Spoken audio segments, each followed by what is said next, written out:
Au milieu de notre mariage, mon mari m'a soudainement giflé devant tout le monde après que sa sœur lui ait chuchoté quelque chose.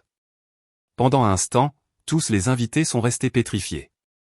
Mais au lieu de pleurer ou de m'enfuir, je l'ai regardé droit dans les yeux, la tête haute. Ce que j'ai fait devant les invités l'a anéanti. Les flûtes à champagne tremblaient sur leur plateau en argent. 200 paires d'yeux me brûlaient la peau. Ma joue gauche palpitait d'une chaleur qui semblait se propager dans tout mon corps, rayonnant comme des ondes dans une eau empoisonnée. Le quatuor à cordes s'était arrêté au milieu d'une note, leurs archets figés en l'air. Même la brise de juin semblait retenir son souffle, en attente. Mon voile de mariée pendait de travers maintenant, déplacé par la force de sa main. Je pouvais sentir un goût de cuivre dans ma bouche, là où mes dents avaient mordu l'intérieur de ma joue. Les roses blanches de mon bouquet tremblaient dans ma main, leurs pétales commençant à brunir sur les bords, comme si elles aussi avaient absorbé la violence de ce moment. Et il se tenait là, mon mari depuis exactement 47 minutes, l'homme que j'avais aimé pendant 3 ans, l'homme dont je portais l'enfant, bien que personne ne le sût encore, pas même lui. Sa main était encore légèrement levée, les doigts recroquevillés comme s'il ne pouvait pas tout à fait croire ce qu'il venait de faire. Sa sœur se tenait derrière lui, ses lèvres rouges esquissant le plus petit des sourires, ses yeux brillant d'un éclat qui ressemblait à un triomphe. Que lui avait-elle murmuré? Quel mot pouvait briser l'amour d'un homme si complètement qu'il en viendrait à frapper sa mariée devant tous ceux qu'il connaissait? J'ai ouvert la bouche. Le silence s'étira, tendu comme un fil prêt à se rompre. Tout le monde se pencha en avant, attendant que je pleure, que je m'enfuis, que je m'effondre. Mais je n'ai pas pleuré. J'ai souri. Et ce que j'ai fait ensuite, ce que j'ai dit de cette voix cristalline qui a porté à travers la réception stupéfaite dans le jardin, allait le détruire d'une manière qu'il ne pouvait absolument pas imaginer. Mais je m'avance un peu. Laissez-moi vous ramener en arrière. Laissez-moi vous montrer comment nous en sommes arrivés à ce moment de ruine magnifique et terrible. Avant de continuer, veuillez écrire dans les commentaires de quel pays vous regardez cette vidéo. Nous aimons savoir d'où vient notre famille mondiale. Et si c'est votre première fois sur cette chaîne, veuillez vous abonner.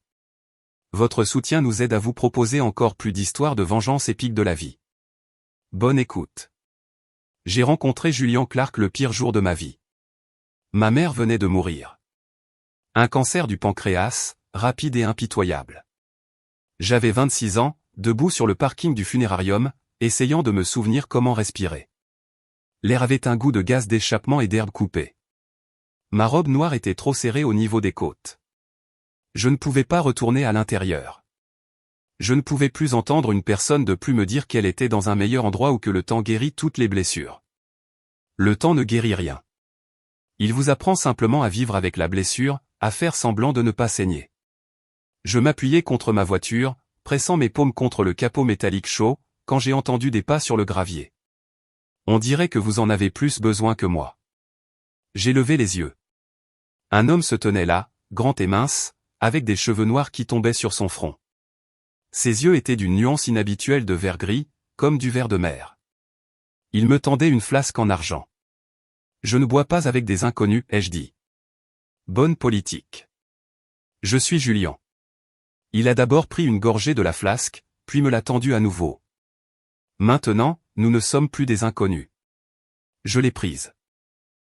Le whisky m'a brûlé la gorge, mais c'était une brûlure différente de celle du chagrin. Une douleur plus propre. Qui avez-vous perdu? Ai-je demandé. Ma tante. Et vous? Ma mère. Il a hoché lentement la tête. Il y avait quelque chose sur son visage. Une reconnaissance peut-être, comme s'il comprenait qu'il n'y avait pas de mots justes, alors il n'allait pas essayer de les trouver.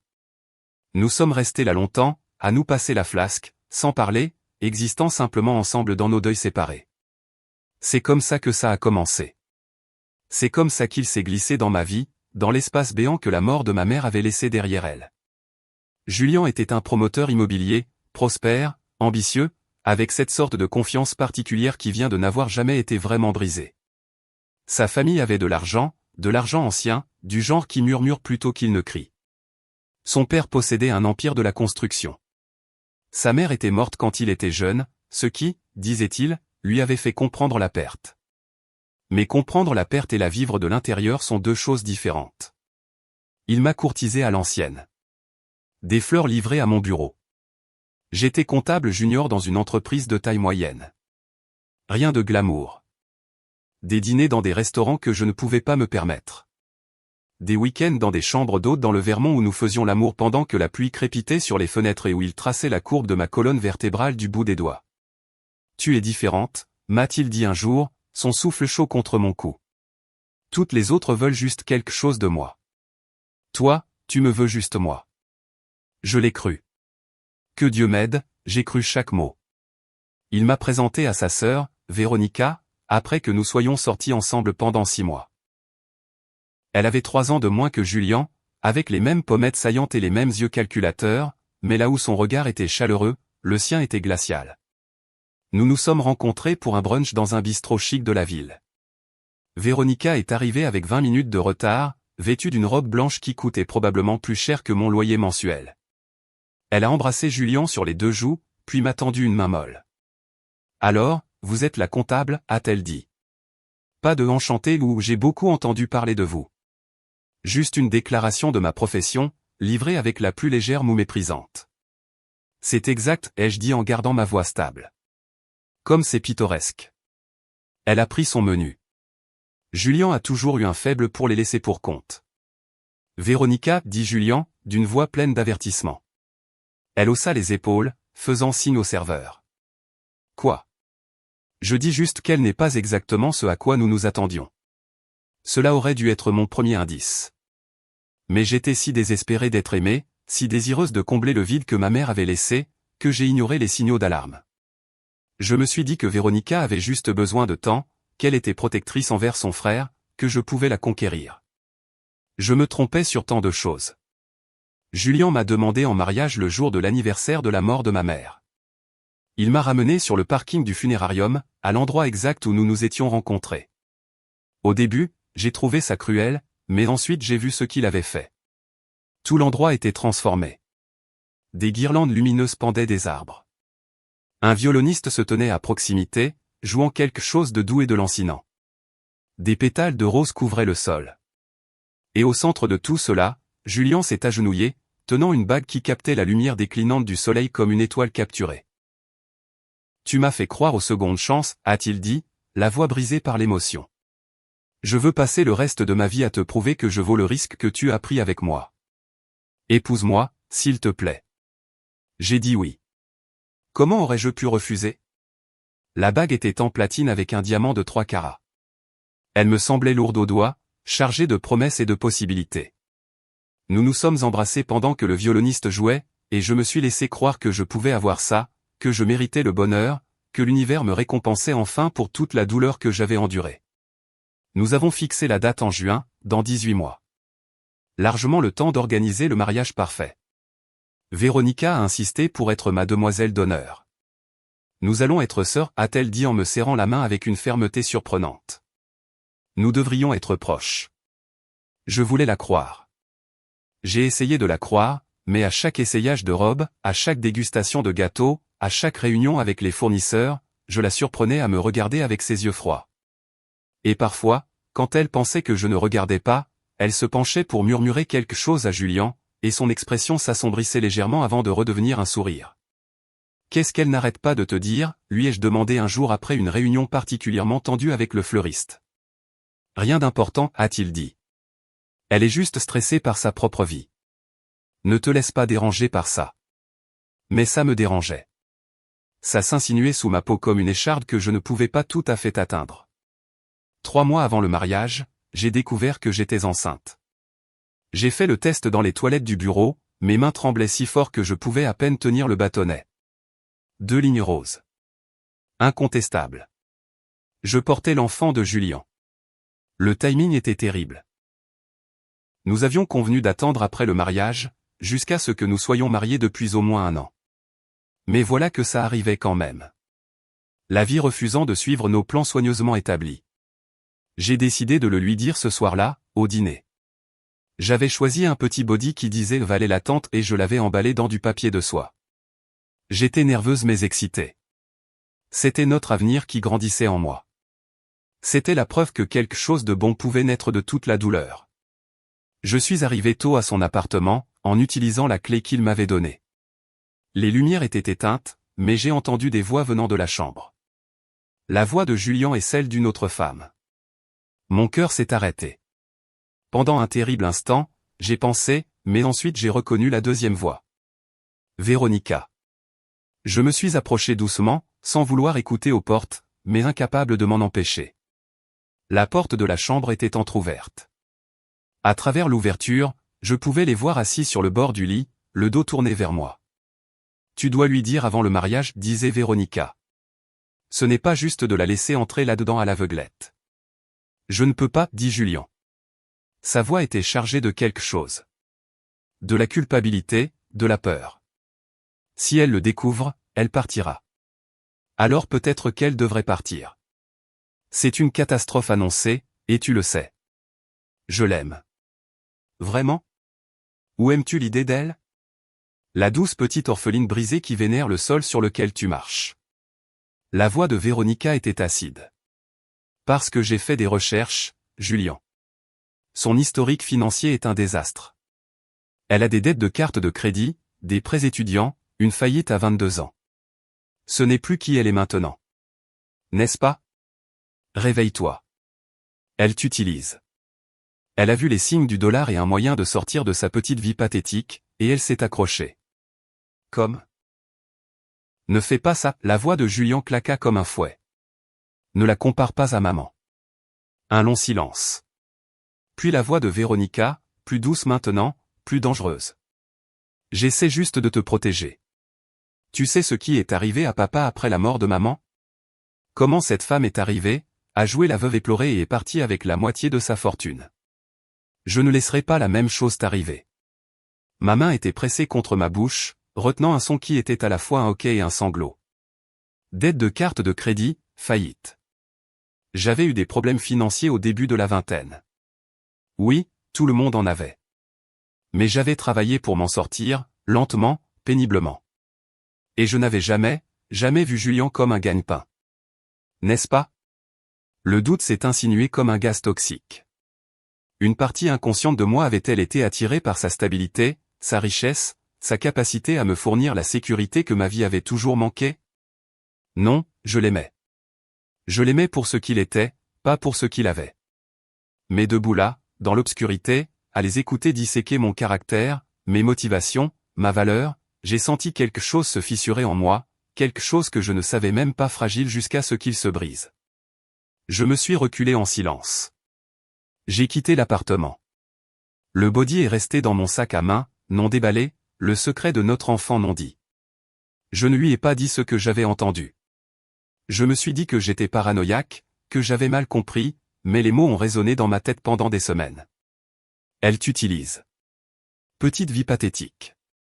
Comme maman. Les préparatifs du mariage se sont accélérés dans un tourbillon frénétique. Mes nausées matinales s'aggravaient, mais je les cachais. J'ai souri pendant les derniers essayages, le dîner de répétition, le flot incessant de parents arrivant de l'extérieur de la ville. Julien semblait distrait. Il travaillait tard plus souvent. Il prenait des appels téléphoniques dans d'autres pièces. Parfois, je le surprenais à me fixer avec une expression que je ne pouvais pas lire, comme s'il essayait de résoudre une énigme qu'il ne comprenait pas. Es-tu heureux, lui ai-je demandé un soir, une semaine avant le mariage. Nous étions au lit, les lumières éteintes, la ville brillant à travers les fenêtres. Il s'est tourné vers moi, ses traits obscurcis par l'ombre. Quel genre de question est-ce? Une question honnête. Es-tu heureux de nous? De te marier? Il est resté silencieux longtemps. Trop longtemps. Je t'aime, a-t-il finalement dit, ce qui n'était pas la même chose que oui. Je voulais insister, exiger de vraies réponses, mais j'avais peur de ce que je pourrais entendre. Alors, j'ai laissé tomber, ravalant la question avec toutes les autres choses non dites entre nous.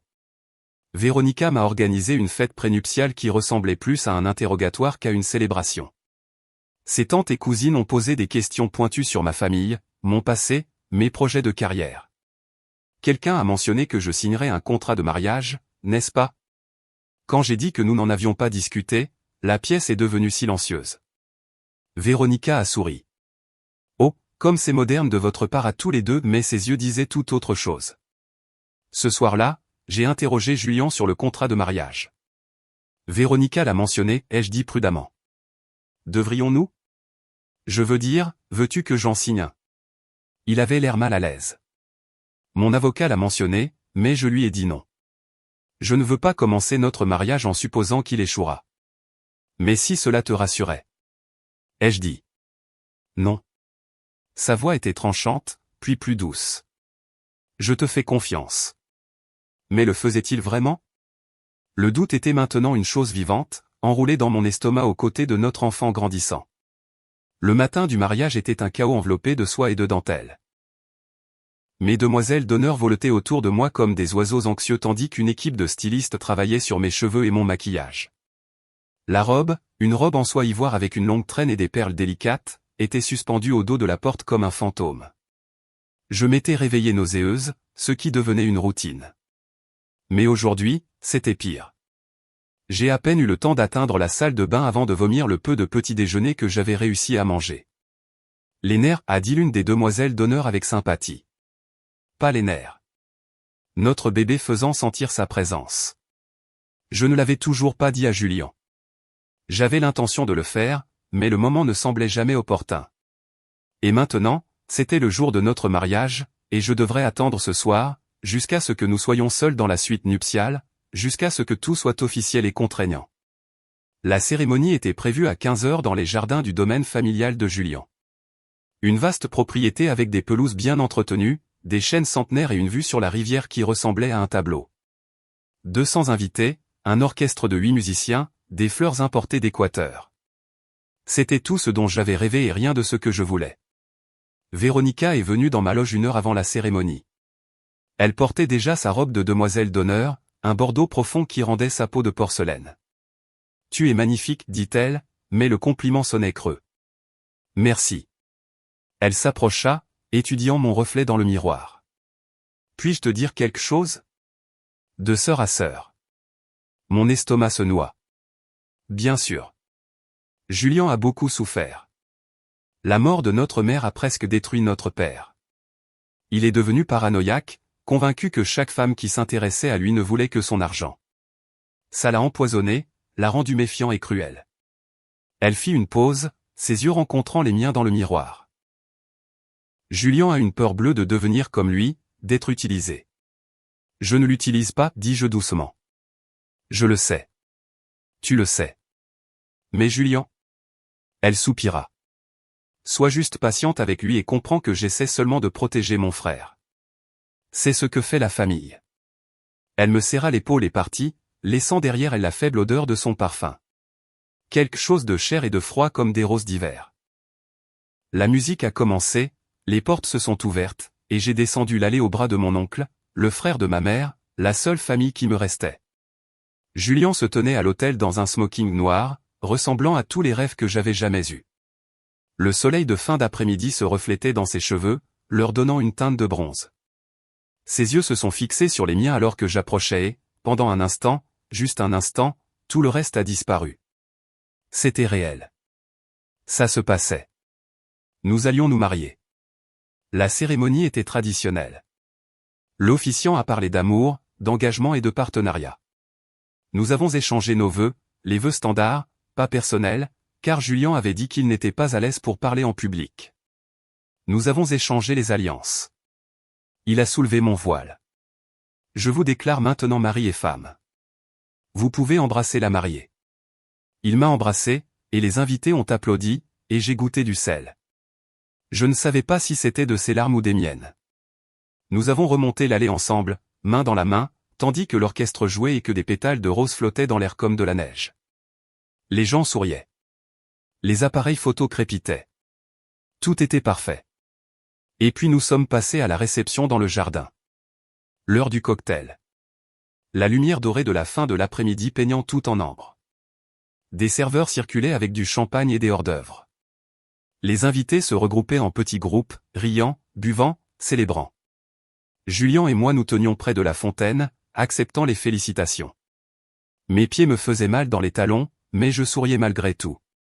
Sa main était sur le creux de mon dos, chaude et possessive. « Excuse-moi un instant, dit-il en m'embrassant la tempe. Je dois parler à mon père. » Il s'éloigna. J'ai été immédiatement entouré par un groupe de ses associés qui me posaient des questions sur la lune de miel, sur l'endroit où nous allions vivre, sur mes projets professionnels après le mariage. J'ai répondu automatiquement, mes réponses fluides et répétées, mais je surveillais Julien du coin de l'œil. Il se tenait près du bord du jardin, parlant avec son père. Et puis Véronica est apparue. Elle a touché le coude de Julien, l'entraînant à l'écart. Ils se sont éloignés de la foule vers un massif de rosiers. Je ne pouvais pas entendre ce qu'elle disait, mais je pouvais voir ses lèvres bouger rapidement. Elle a sorti quelque chose de son sac à main. Un morceau de papier plié. Elle l'a tendu à Julien. Il l'a ouvert, l'a lu, et j'ai vu son visage changer. C'était comme regarder de la glace se former sur l'eau. Tout en lui est devenu froid et dur. Sa mâchoire s'est crispée. Ses mains qui m'avaient touché si doucement quelques heures auparavant, ont froissé le papier en une boule serrée. Il a levé les yeux. Ses yeux ont trouvé les miens à travers le jardin, et il n'y avait rien en eux que je reconnaisse. Il a commencé à marcher vers moi. La foule s'est instinctivement écartée. Quelque chose dans son expression a fait reculer les gens. Mon cœur battait la chamade. Je ne savais pas ce qui se passait, mais je savais que c'était grave. Je pouvais le sentir dans mes os, dans la façon dont la pression de l'air semblait chuter comme un orage qui approche. Julien. Ma voix est sortie plus faible que je ne le voulais. Il s'est arrêté devant moi, assez près pour que je puisse sentir le champagne sur son haleine, voir le muscle tressaillir dans sa mâchoire. Est-ce vrai? Sa voix était basse, dangereuse. Qu'est-ce qui est vrai? Je ne. Et puis sa main a bougé. Rapide.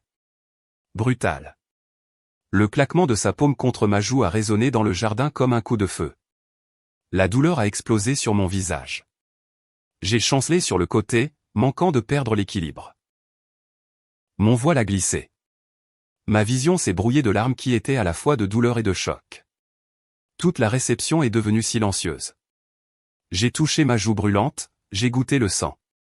J'ai levé les yeux vers lui, mon mari depuis moins d'une heure, et j'ai vu un étranger me regarder. Comment as-tu pu? Sa voix s'est brisée. Comment as-tu pu me faire ça? Je ne savais pas de quoi il parlait. Mon esprit tournait, essayant de comprendre ce qui venait de se passer. Il m'avait frappé, devant tout le monde, le jour de notre mariage. Véronica se tenait derrière lui, la main sur la bouche, les yeux écarquillés. Mais il y avait autre chose dans son expression, quelque chose qui ressemblait presque à de la satisfaction. Les invités étaient pétrifiés. 200 personnes suspendues dans le choc. Et puis j'ai compris. Quoi qu'il y ait sur ce papier, quoi que Véronica lui ait dit, c'était un mensonge. Ça devait l'être. Elle attendait ce moment, l'orchestrant, me tendant un piège depuis le début. La rage qui m'a envahi était plus pure que tout ce que j'avais jamais ressenti. Elle a consumé la douleur, la confusion, la blessure. Elle n'a laissé que la clarté. Je me suis redressé, j'ai levé le menton, j'ai regardé mon mari droit dans les yeux. Demande-moi ce que tu penses que j'ai fait, ai-je dit. Ma voix était aussi stable que la pierre. Dis-le à voix haute, devant tout le monde.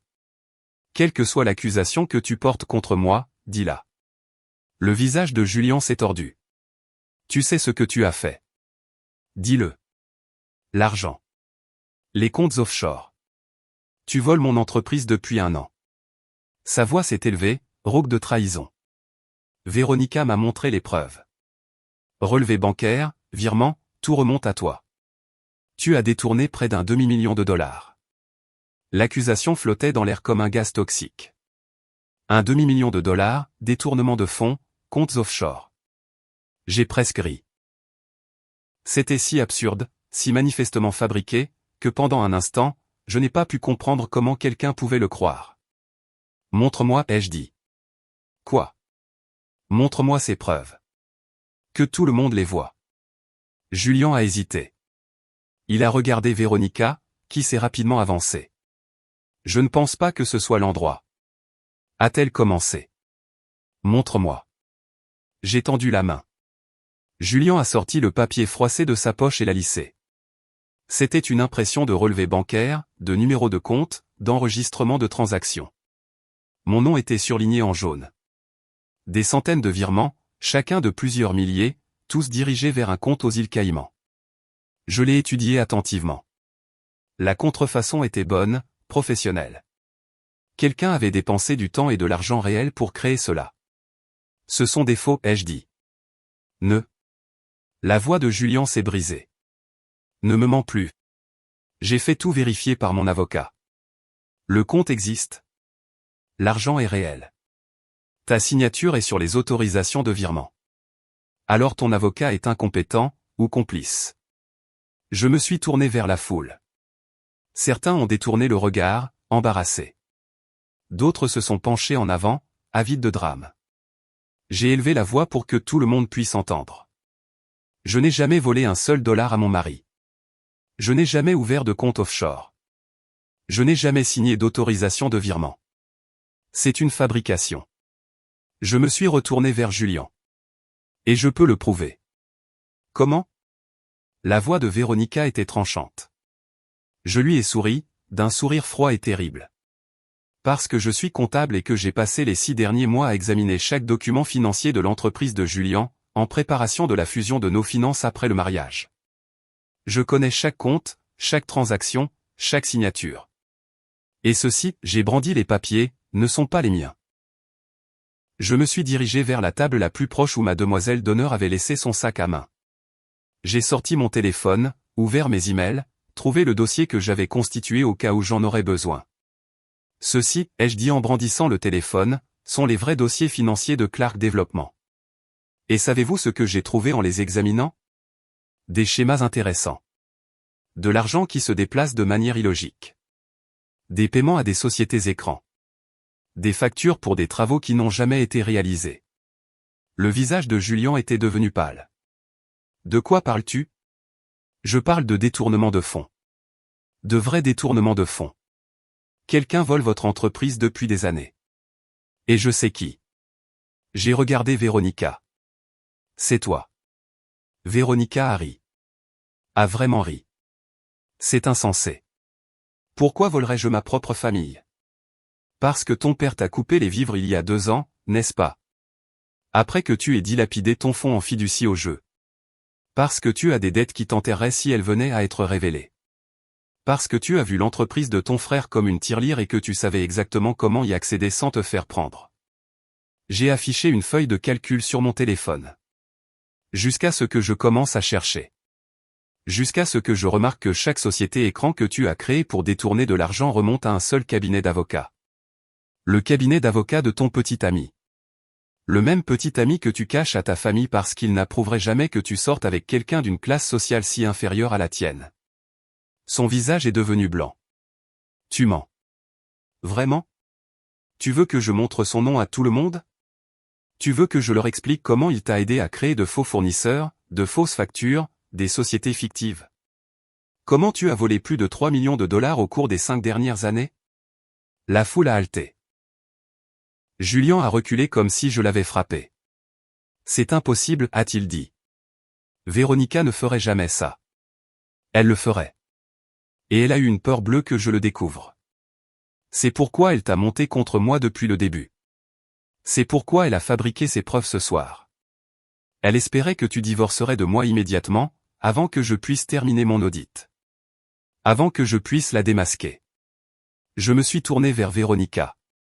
Elle tremblait, son sang-froid parfait se fissurant. Tu as failli t'en tirer. Tu es intelligente. Les comptes sont bien cachés. Mais tu as fait une erreur. Tu as utilisé le même numéro de routage pour plusieurs virements.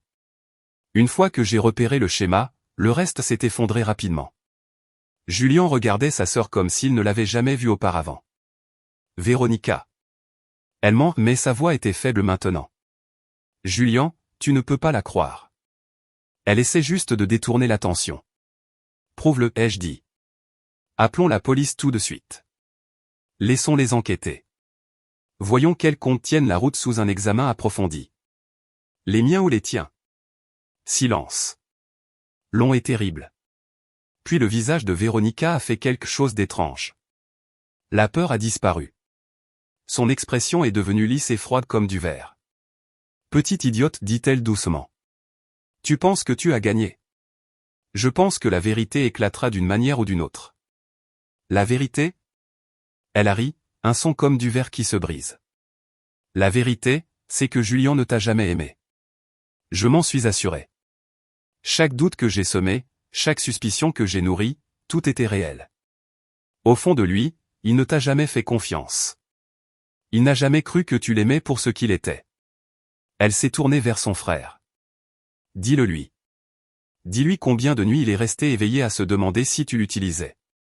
Parle-lui du détective privé que tu as engagé pour fouiller son passé. Le visage de Julien l'a confirmé. Il l'avait fait. Il avait vraiment engagé quelqu'un pour enquêter sur moi. Quelque chose en moi s'est finalement, irrévocablement, brisé. Tu as engagé un détective privé. Ma voix était plate. Tu m'as épousé en croyant que je pouvais être une arnaqueuse. Je devais juste en être sûr. Tu ne m'as pas fait confiance. Les mots sont sortis creux. Jamais. Pas une seule fois. Je voulais. J'ai essayé. Tu m'as frappé. J'ai touché ma joue encore brûlante. Devant 200 personnes. Tu m'as frappé sans poser de questions, sans me donner une chance de me défendre. Tu l'as cru, elle, plutôt que moi. La honte a finalement traversé ses traits. Mais il était trop tard. Beaucoup, beaucoup trop tard. J'ai pris une profonde inspiration. J'ai pris ma décision. Je veux que tu saches quelque chose, ai-je dit, ma voix portant à travers le jardin silencieux. Je suis enceinte. De 8 semaines. Je l'ai découvert il y a 3 mois, et je ne te l'ai pas dit parce que je vous ai entendu, toi et Véronica, discuter du fait que je t'utilisais juste pour ton argent. J'attendais le bon moment, en espérant que cela te prouverait que mon amour était réel. J'ai sorti le petit paquet emballé de mon sac à main, le body que je portais depuis des mois. Je l'ai jeté à ses pieds. Félicitations. Tu vas être père, avec une femme en qui tu n'as pas confiance, que tu as agressée physiquement devant tout le monde que tu connais, le jour qui était censé être le plus heureux de nos vies. Les halètements de la foule étaient audibles maintenant. Les téléphones étaient sortis, enregistrant tout. Le visage de Julien était devenu gris. Tu es enceinte. J'allais te le dire ce soir. J'avais tout prévu. Mais maintenant. J'ai levé les yeux vers lui, je l'ai vraiment regardé, l'homme à qui j'avais donné 3 ans de ma vie, et je n'ai ressenti qu'une rage froide et pure. Maintenant, je vais m'en aller. Je vais divorcer de toi avant que l'encre de notre certificat de mariage ne soit sèche. Et je vais m'assurer que tout le monde sache exactement quel genre d'homme tu es. Le genre qui croit au mensonge plutôt qu'à la femme qui porte son enfant. Le genre qui résout les problèmes par la violence. Je me suis tourné vers la foule. Merci à tous d'être venus. Je suis désolé que vous ayez dû assister à cela, mais je suis contente que vous l'ayez fait, parce que maintenant vous saurez tous la vérité sur la famille Clark. Sur ce qui se passe derrière les portes de leur domaine. Sur la pourriture sous l'argent, le pouvoir et l'image parfaite. J'ai commencé à marcher. Mes pieds me faisaient mal. Mon visage me lançait.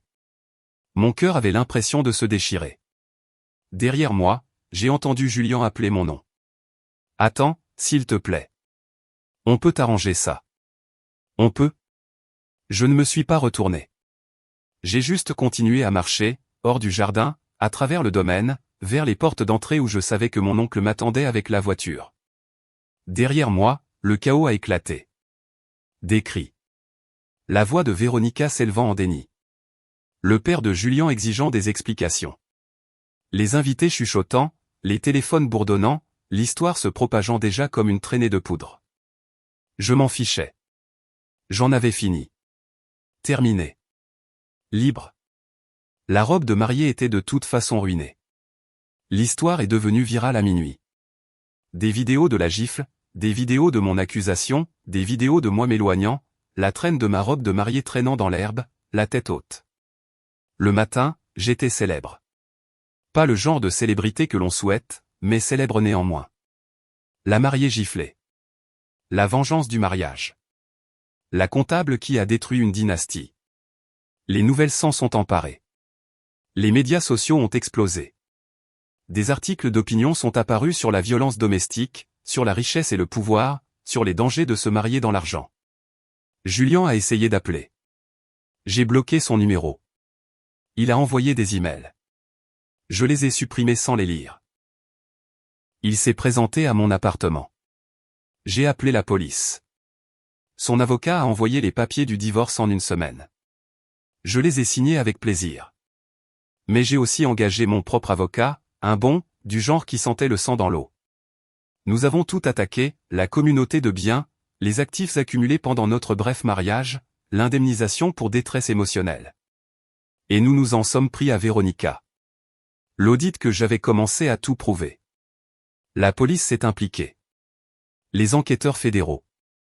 C'était plus gros que quiconque ne l'avait imaginé. Plus de 5 millions de dollars volés sur 7 ans, acheminés via un réseau de fausses entreprises et de comptes offshore. Son petit ami a été arrêté. Elle a été arrêtée. L'entreprise de Julian a failli s'effondrer sous le poids du scandale. Son père a eu une crise cardiaque due au stress. Le nom de famille, si soigneusement cultivé, si précieux pour eux, a été détruit. Je n'ai rien ressenti en regardant tout ça brûler. Aucune satisfaction, aucun regret, juste une sorte de lassitude creuse.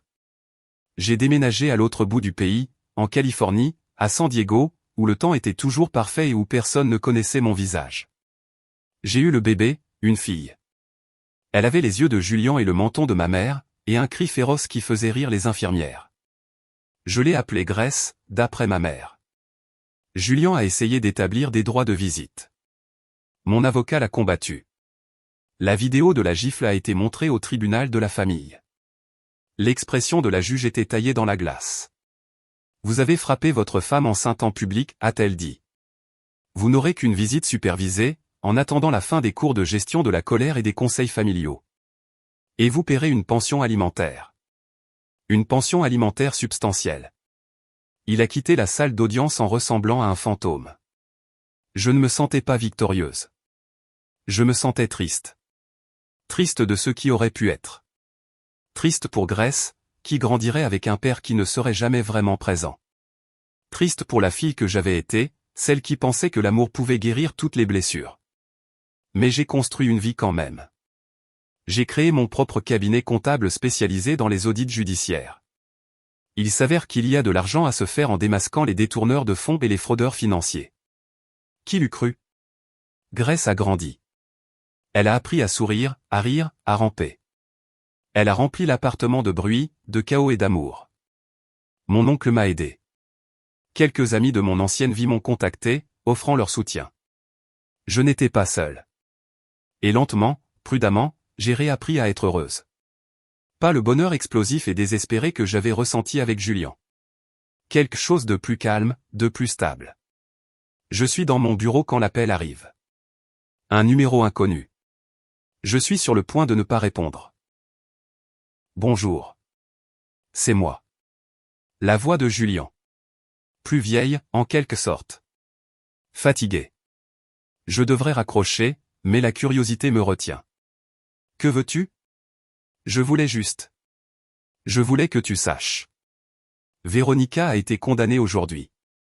15 ans. Prison fédérale. Je sais. Je l'ai lu. Je voulais aussi dire. Il fit une pause. Je pouvais l'entendre respirer, rassembler son courage. Je suis désolé. Pour tout. Tu avais raison sur tout. Je ne t'ai pas fait confiance. Je l'ai laissé m'empoisonner contre toi. Et je t'ai frappé. Mon Dieu, je t'ai frappé. Je me déteste pour ça chaque jour. Bien. Une autre pause. Comment va Grace? Elle est parfaite. Et tu la verras le mois prochain pour ta visite supervisée, n'est-ce pas? Oui. Il s'éclaircit la gorge. Es-tu heureuse? J'ai regardé autour de mon bureau, les diplômes au mur, les photos de Grace sur mon bureau, les dossiers empilés proprement dans le coin, la vie que j'avais construite à partir de cendres, de rage et de pure volonté tenace. Oui, ai-je dit. Je le suis. Bien. C'est bien. Sa voix s'est brisée. Je t'ai vraiment aimé, tu sais. Je ne savais tout simplement pas comment faire confiance à ça. Je sais. Si je pouvais revenir en arrière. Mais tu ne peux pas. Aucun de nous ne le peut. Nous devons juste vivre avec ce que nous avons fait. Silence, puis doucement. Au revoir. Au revoir, Julian. J'ai raccroché, j'ai regardé la photo de Grace. Elle souriait à l'appareil photo, de la crème glacée étalée sur son visage, une joie pure rayonnant de chaque pixel. Elle ne me verrait jamais m'effondrer comme j'avais failli le faire. Elle grandirait en sachant que sa mère s'était relevée, avait secoué les cendres et avait construit quelque chose de beau à partir des ruines. J'ai repris mon téléphone. Il y avait un SMS de mon oncle. Dîner ce week-end? Grace réclame ses pancakes préférés. J'ai souri et j'ai répondu. Je ne manquerai ça pour rien au monde. Puis je suis revenu au dossier sur mon bureau. Un nouveau cas. Une femme qui soupçonnait son partenaire commercial de détournement de fonds. Elle était venue à mon bureau hier, nerveuse et tremblante, me demandant si je pouvais l'aider.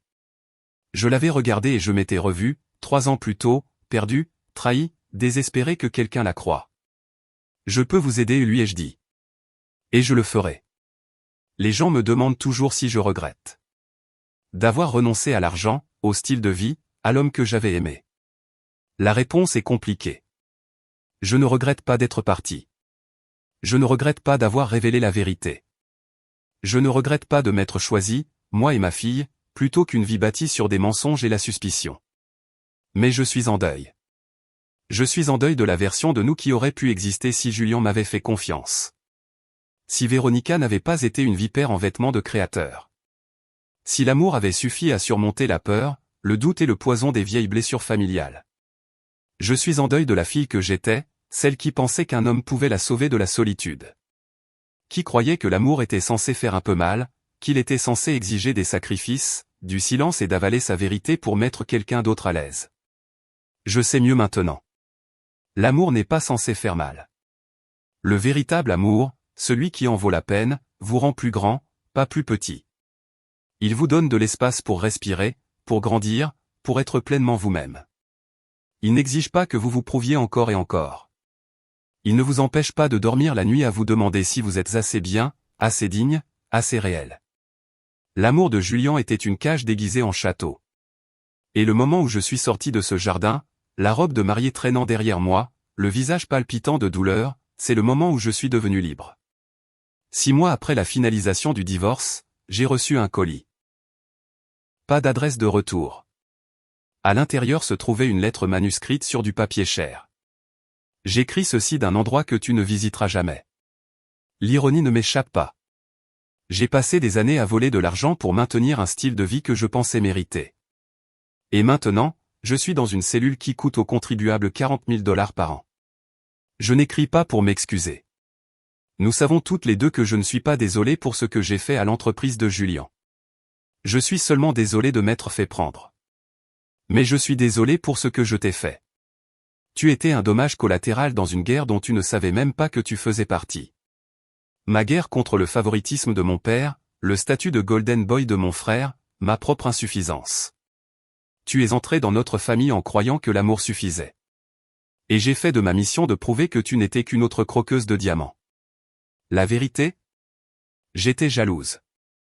Tu avais quelque chose que je n'ai jamais eu, la capacité d'aimer sans calcul, de donner sans compter. Julien a vu ça en toi, et ça l'a terrifié parce que c'était réel. Et je ne supportais pas de le voir avoir quelque chose que je savais que je ne trouverais jamais. Alors, je l'ai détruit. Je t'ai détruite. Je l'ai détruit. Je n'attends pas de pardon. Je ne le mérite pas. Mais je voulais que tu saches que tu avais raison sur tout. Chaque accusation, chaque vilaine vérité que tu m'as jetée au visage ce jour-là. Et je voulais que tu saches autre chose. Tu as gagné. Pas parce que tu m'as démasqué. Pas parce que tu es parti. Mais parce que tu as survécu. Parce que tu élèves ma nièce quelque part, que tu te construis une vie, que tu es heureuse. C'est la chose que je ne peux pas te pardonner. Pas que tu nous aies ruinés, mais que tu ne nous aies pas laissé te ruiner. V. J'ai lu la lettre 3 fois. Puis je l'ai brûlée dans l'évier, regardant le papier cher se recroqueviller, noircir et se transformer en cendres. Grace faisait la sieste dans la pièce voisine. Par la fenêtre, je pouvais voir l'océan, infini, bleu et indifférent au drame humain. J'ai pensé à répondre, à dire à Véronica qu'elle avait tort, qu'il m'avait ruiné d'une manière que je découvrais encore. Que certaines nuits, je me réveillais en sursaut, rêvant de ce moment où la main de Julien avait heurté mon visage. Que je sursautais quand les hommes élevaient la voix. Que je remettais en question chaque gentillesse, cherchant le piège en dessous. Mais je n'ai pas répondu, parce que la vérité était plus compliquée que la victoire ou la défaite. Ils avaient brisé quelque chose en moi. Mais je m'étais reconstruite à partir des morceaux, et la nouvelle version était plus forte, plus dure, moins disposée à plier, moins disposée à croire que l'amour exigeait que je me rabaisse. Peut-être que c'était ça, gagner. Ou peut-être que c'était juste la survie. Quoi qu'il en soit, j'étais là. J'étais debout. J'étais assez entière. Et cela devrait suffire. Grace avait 3 ans quand Julian s'est présenté à ma porte. Pas l'homme brisé qui m'avait appelé ce jour-là. Pas le fantôme qui se présentait pour les visites supervisées avec notre fille, à peine capable de croiser mon regard. C'était quelqu'un de différent. Plus mince, plus gris aux tempes, mais il y avait quelque chose dans son visage, une quiétude qui n'était pas là avant. « Je sais que je ne devrais pas être là, dit-il. Mais je devais te donner ça. » Il tendit une enveloppe, épaisse, d'aspect officiel. Je ne l'ai pas prise. Qu'est-ce que c'est? Véronica est morte il y a 2 semaines. Cancer du poumon. C'était rapide. Je n'ai rien ressenti. Ni chagrin, ni satisfaction, juste une lointaine reconnaissance d'une information reçue. Pourquoi me dis-tu ça? Parce qu'elle t'a laissé quelque chose. Pour Grace. Il poussa l'enveloppe vers moi. S'il te plaît, prends-la. Je l'ai prise. À l'intérieur se trouvait un document juridique. Un fonds en fiducie. 2 millions de dollars placés au nom de Grace, inaccessible jusqu'à ses 25 ans. Pour la fille que je ne rencontrerai jamais, disait la note jointe. Pour qu'elle n'ait jamais à se marier pour la sécurité. Pour qu'elle n'ait jamais à se demander si elle est digne d'un amour sans condition. Pour qu'elle puisse être ce que je n'ai jamais été. Libre. Ta tante, qui t'a aimé de la seule manière qu'elle connaissait. À distance, avec de l'argent, en s'assurant que tu n'aurais jamais besoin de devenir moi. Je suis resté longtemps à regarder le document. Julian attendait sur mon seuil. Elle a passé la dernière année de sa vie à mettre ça en place, dit-il doucement. Elle voulait s'assurer que ça ne pourrait pas être contesté, que ce serait hermétique. Elle a dit. Il déglutit difficilement. Elle a dit que c'était la seule bonne chose qu'elle ait jamais faite. Ça ne change rien. Je sais. Ça ne fait pas d'elle une bonne personne. Je le sais aussi. Mais Grace aura des options. La sécurité, une base. Je levai les yeux vers lui. Merci d'avoir apporté ça. Il hocha la tête, commença à se détourner, puis s'arrêta. Je suis en thérapie. Une vraie thérapie, pas celle imposée par le tribunal. Je travaille sur. Il fit un geste impuissant. Tout. La colère, les problèmes de confiance, les dommages que ma famille m'a causés et que je t'ai causés. Je ne demande rien. Je voulais juste que tu le saches. Bien. Et je voulais que tu saches que tu as été la meilleure chose qui me soit jamais arrivée. Même si je l'ai détruite. Même si je ne la méritais pas. Ses yeux étaient humides. Toi et Grace, vous êtes les seules choses réelles que j'ai jamais eues. Julian?